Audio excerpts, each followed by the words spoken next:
Hi friends, Shri Venkateswara భజన channel మీకు స్వాగతం పలుకుతూ ఈరోజు మనం వెదురుపాక శ్రీ విజయదుర్గ పీఠంలో ఉన్నామండి. ఈ పీఠంలో గొప్పతనం ఏంటంటే ఈ పీఠానికి పీఠాధిపతులు శ్రీ శ్రీ శ్రీ సద్గురు శ్రీ ఘాట్ గురుదేవులు వారు శ్రీ విజయదుర్గ అమ్మవారి ఉపాసకులు.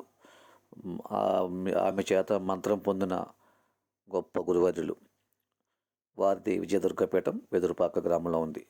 ఇక్కడ అమ్మవారి పైన ఉంటారు. పైన ఆదివారం, మంగళవారం, శుక్రవారం 3 రోజులు కూడా కుంకుమ పూజలు చాలా గొప్పగా చేస్తారండి. ఉదయం 6 గంటల నుండి మధ్యాహ్నం 12 గంటల వరకు కుంకుమ పూజలు చేస్తారు. ఏంటి కుంకుమ పూజలు ఎలా చేస్తారు, మనం ప్రతి గుళ్ళో చేస్తాం కదా అని మీరు అనుకోవచ్చు. కానీ ఇక్కడ స్పెషల్ అండి.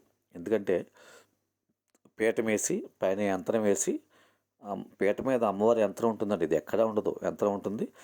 దాని చుట్టూరు 6 కానీ 4 కానీ కూర్చుంటారు. కుంకుమ కూడా ఈ పీఠం వారు వేస్తారు. కుంకుమ కూడా ఫ్రీగా ఇస్తారని పీఠంలో ఉన్న సభ్యులు ఫ్రీగా ఇస్తారు, కమిటీ వారు. ఆ కుంకుమ మీరు పూజ చేస్తూ ఉంటే పంతులు గారు మంత్రాలు చదువుతూ ఉంటారు మీ గోత్రనామాలతో సహా.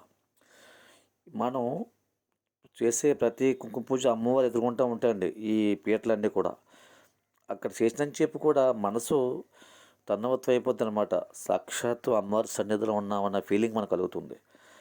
దయచేసి ఈ సనాతన ధర్మంలో మనందరూ కూడా ఈ యాంత్రిక జీవితంలో ఎన్నెన్నో సమస్యలతో ఉడుగులతో ఉంటాం కాబట్టి ఒక్కసారి ఈ పీఠానికి వచ్చి అమ్మవారిని దర్శించుకుంటే ఆ ముఖార విందంలో ఉన్న ఆ చంద్రబింబం లాంటి అందం, ఆమె ఆమె యొక్క మిన్నెల్లాంటి మనసు చూసి కొద్ది చూడాలనిపించే అమ్మవారి విగ్రహం, అమ్మవారి మూర్తి చాలా బాగుంటుందండి. దయచేసి ప్రతి ఒక్కరు కూడా అందరూ కూడా శ్రీ విజయదుర్గ శక్తిపీఠం వరకు వచ్చి ఒక్కసారి దీని చరిత్ర తెలుసు గురువుగారి ద్వారా మీరు వింటే చాలా బాగుంటుందండి. తర్వాత మగవాళ్ళు సట్టిప్పి పైన మనం కండు వేసుకోవాలి. సట్టతో లోపల పంపించరు. ఆడవాళ్ళు మరి యథావిధిగా వెళ్ళొచ్చు.